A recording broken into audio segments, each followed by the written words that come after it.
नमस्कार, मैं पार्थ और आज मैं आपको लेकर के आया हूँ बहराइच। और अभी जिस स्थान पे हम लोग खड़े हैं ये है चित्तौरा झील। ये जो स्थान है इसे चित्तौरा के नाम से जानते हैं और ये चित्तौरा झील के नाम से जानी जाती है। कहा जाता है इस चित्तौरा झील से एक नदी निकलती है जिस नदी का नाम है टेढ़ी नदी, और ये टेढ़ी नदी को ही गोंडा की जीवन रेखा के नाम से जाना जाता है। 235 किलोमीटर की लंबी दूरी वाली ये टेढ़ी नदी एक सहायक नदी है। किसकी सहायक नदी है? तो सरयू की ये सहायक नदी है और जाकर ये सरयू में ही मिल जाती है। और ये बहराइच से निकल करके गोंडा को मध्य से काटते हुए जाके सरयू में मिलती है।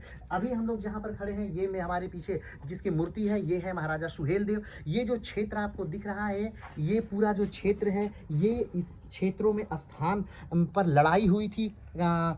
सलाद मसूद से और सुहेल देव से, इन दोनों लोगों से लड़ाई हुई थी और ये क्षेत्र जो है उसी युद्ध के लिए जाना जाता है। कहा जाता है कि 11वीं से 12वीं शताब्दी में मसूद सूफी संत के रूप में प्रतिष्ठित हो गए थे और भारत के उत्तर प्रदेश बहराइच में उनकी दरगाह तीर्थ का स्थान बनाई गई थी। हालांकि गजनवी के साथ उनका संबंध केवल बाद के स्रोतों में दिखाई देता है। उनकी जीवनी का मुख्य स्रोत 17वीं शताब्दी की ऐतिहासिक कल्पित एक मिरात मसूद है जिसके जो लेखक थे वो थे अमीर खुसरो। अमीर खुसरो की एक रचना में सुहेल देव का और गाजी का दोनों का जिक्र होता है। आज यहाँ गाजी की जो मजार है उसे भी बाद में बनवाया गया था।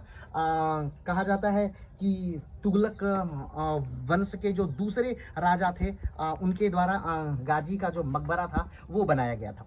अगर हम बात करें कि सुहेल देव की, तो सुहेल देव बहराइच वाले क्षेत्र के भी राजा हुआ करते थे, लेकिन मूल इनकी जो राजधानी क्षेत्र थी वो श्रावस्ती थी और श्रावस्ती से ही राज्य किया करते थे। जब कहा जाता है कि मसूद ने आक्रमण किया तो यहाँ पर इनसे और मसूद से युद्ध होता है और उस युद्ध में राजा साहब जीत जाते हैं और मसूद मारा जाता है। बाद के दिनों में उसकी मजार बनाई जाती है। कई कई क्षेत्रों में ये भी कहा गया है कि जो मसूद हैं वो एक सूफी संत थे और 12वीं शताब्दी तक वो सूफी संत के रूप में प्रसिद्ध हो चुके थे। ये चित्तौरा झील है और चित्तौरा झील यहाँ की प्रमुख झीलों में से एक मानी जाती है। और इसी चित्तौरा झील से एक नदी निकलती है, हमने बात की कि उसका नाम है टेढ़ी नदी। और टेढ़ी नदी इस समय लगभग विलुप्ति के कगार पर है। गोंडा की जीवन रेखा के रूप में जानी जाती है। गोंडा को मध्य से काटती है टेढ़ी नदी और ये जाकर के सरयू की सहायक नदी है, सरयू में मिल जाती है। चलिए तो आज के लिए इतना ही, फिर मिलते हैं एक नए वीडियो के साथ, एक नए स्थान के साथ। तब तक के लिए नमस्कार, धन्यवाद, जय हिंद।